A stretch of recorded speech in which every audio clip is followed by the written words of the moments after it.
Those who have anything to say about the play in the last game, I didn't see the play in real time. I went straight to a press conference. I thought the play got called right. Thankfully, Sophie's okay. Was it egregious? Absolutely. When you have a chance to watch that over and over and over on replay, you can see that. I didn't have that in real time. I take personally any suggestions that I don't 100% always have my players' back. I ride with them 10 toes down all the time. All the time. They know that. It's a shame. They know it's a shame the call is coming from inside the house.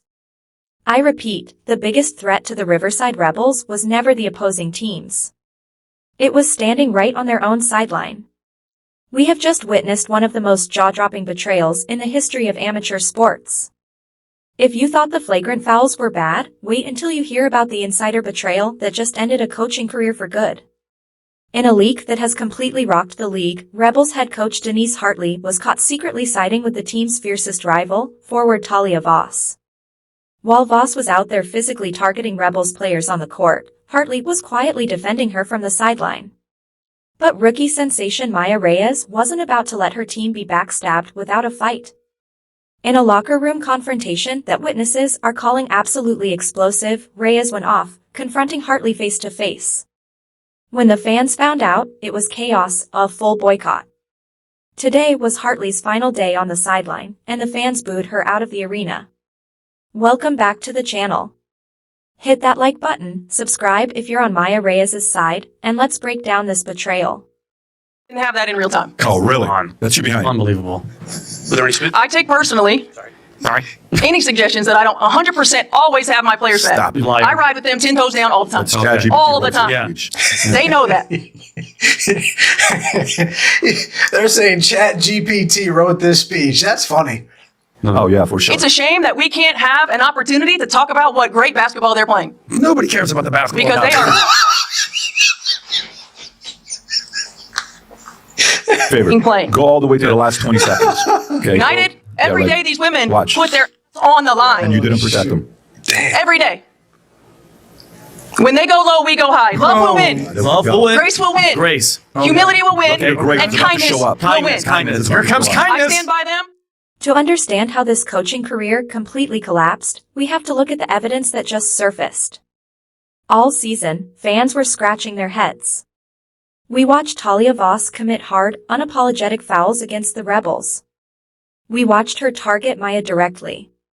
We watched her level teammate Priya Anand with a rough screen. And every single time, Coach Hartley stood on the sideline with her arms crossed, refusing to say a word in her players' defense. She never argued with the referees. She never protected her roster. Everyone assumed it was just weak coaching. They were wrong. It was something far more calculated. And then you tell everybody to go to hell. You think that's going to work for you, Coach White? Think that's going to work for you? The reality of the situation is none of that stuff will win if it's left up to you, Stephanie White. Because you're not handling it right.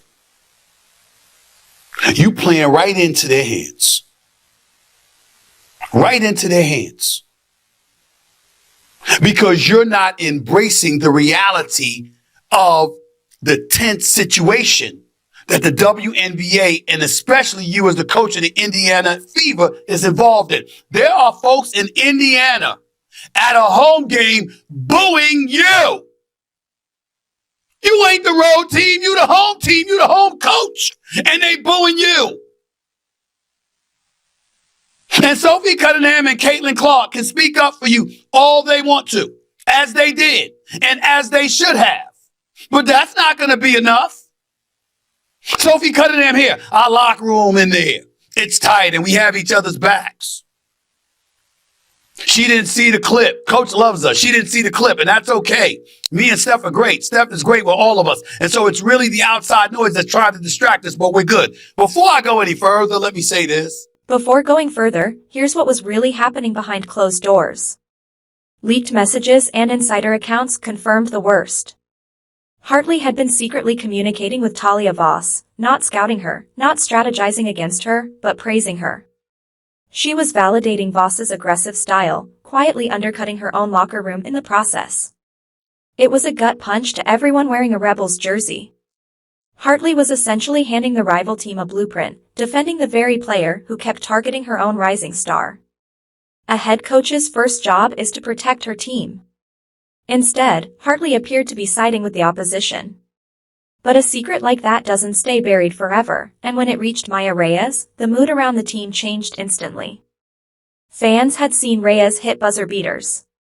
They'd seen her talk trash mid-game. But nobody had seen her like this. When Maya learned her own coach had been defending the player trying to take her out, she didn't go to reporters, she walked straight into the locker room, shut the door, and let it out. Witnesses say the confrontation was intense. Reyes, still a rookie, stood her ground like a 10-year veteran and looked Hartley dead in the eye. She didn't hold back. She demanded to know how a coach could side against her own team. She told her flatly that the locker room was closed to anyone who wasn't fully with them. In that moment, Reyes effectively stripped Hartley of her authority on the spot, telling her, in no uncertain terms, that her time leading the team was over. It was a major, visible shift in power. Reyes hadn't just defended herself, she defended the whole Rebels organization from what she saw as a threat from within, cementing herself as the emotional leader of the team. Want to put Caitlin Clark on the MVP list. She only wanted to put Kelsey Mitchell on it. Bad idea. Bad idea. I think y'all got to remember, this is not y'all fan base. These are Caitlin Clark fans who are supporting the Indiana Fever and rooting for everyone on the Indiana Fever because they are on Caitlin Clark's team. The minute we see y'all doing janky stuff, y'all liable to get booed too. Y'all liable to get booed too. I'm going to get into Stephanie White, but I got to circle to Aaliyah Boston here really quick before I get into the keys of the game. Aaliyah Boston, what you did on your podcast with Candace Parker is disgusting, it's unacceptable, and it's disrespectful. For you to watch her list off players for MVP, Asia Wilson, Olivia Miles, and then you Kelsey Mitchell. For you to do all of that and never mention Caitlin Clark for MVP is disgusting and is not right. I've been saying for a while, I don't know where Aaliyah Boston stand. You don't stand up for Clark on the court when people push her around, whatever. You never do that. I just took it as she don't mean no harm. She's just soft. Just got to be real. You hardly react when people push you around. So I just figure she's just soft. Maybe it's not personal. You are showing me that you're not rolling with Clark. And I'm not rolling. If you ain't rolling with CC, I'm not rolling with you. I draw the line in the sand. I'm fine with wherever you stand as long as I know where the hell you stand. And I've been questioning where you stand, but now I think it's very clear. You're on the other side of the line in the sand. You seem to be on the Kelsey Mitchell, Stephanie White line. And this is not to come at Kelsey Mitchell. I hope she has a big game. Her and Caitlin Clark been playing awesome together. This is not to come at Kelsey Mitchell. But the fact that you did not want to include Caitlin Clark in the MVP talks, Aaliyah Boston. You can try to keep locker room drama quiet, but word travels fast. When the Rebels fan base, famously loyal and protective, found out, they mobilized fast. They didn't just post about it online. They organized an actual boycott. Today marked Hartley's last day with the team. The front office pushed her out following the fallout from Reyes' confrontation, and the fans made sure she felt every bit of it. As Hartley walked out onto the court for one final, uncomfortable send-off, the arena didn't go quiet. It erupted This into was starting to look more like the WWE than the W. Fans held up signs calling her a traitor. On the Whole very sections next of the play, crowd Chicago turned their stepped backs to the court. until it Chants of finally Maya Reyes' switched from name trash talk to full-on closeout. The reaction This was is intense starting enough that arena security walked Hartley out through the tunnel for her own safety, a long, humiliating exit in front of thousands of fans celebrating her departure. In the end, she alienated her franchise's biggest young star and appeared, in the eyes of her own fanbase, to have chosen the opposing team over her own. We can list so many players that she's just done dirty stuff to. DiJonai Carrington is not half as talented as Kennedy Carter. And Kennedy Carter's out of this league. We can get this girl up out of here too. Let's keep it real. come down with long fingernails, gouge somebody. She's had multiple instances of chasing people down from behind, trying the same swat and smashing them in the head and causing mini fights. She pulled another girl's hair. I don't know if we'll get to that clip in a second when she's falling. Look at this. Look at all of this.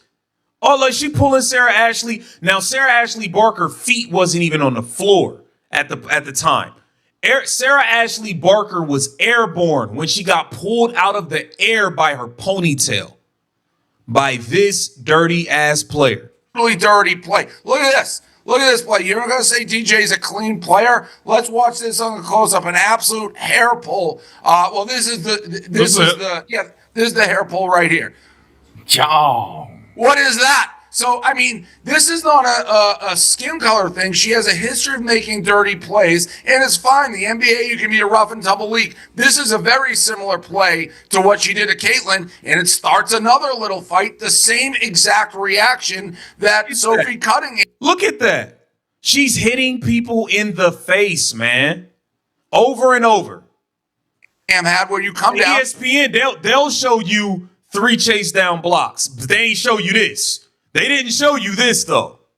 I mean, you're swatting. This one was actually not as bad, but the slow-mo, you'll see she drags her hand over the head. So here's the slow-mo. So you'll see she's making dirty plays. That's clean. That is not when you scratch back across the play. So she makes dirty plays. Now, where this thing gets absolutely bananas is when you start making it into a race and culture war, and the people talking about it are not mentioning 99% of the time that she went back and tweeted white privilege. White privilege how? You made a dirty play. Sophie Cunningham, everyone's putting up clips of her like tackling a player on a drive, defending Caitlyn, you say. Well, she got kicked out of the game for that too and didn't say anything after. So when you have commentators like Cheryl Reeves, who I like, Elle Duncan, I'm putting some of the names down, who are like, conservatives are trying, an outside force trying to hijack the WNBA and trying to make everything about race and trying to make it a culture war. No, it's you.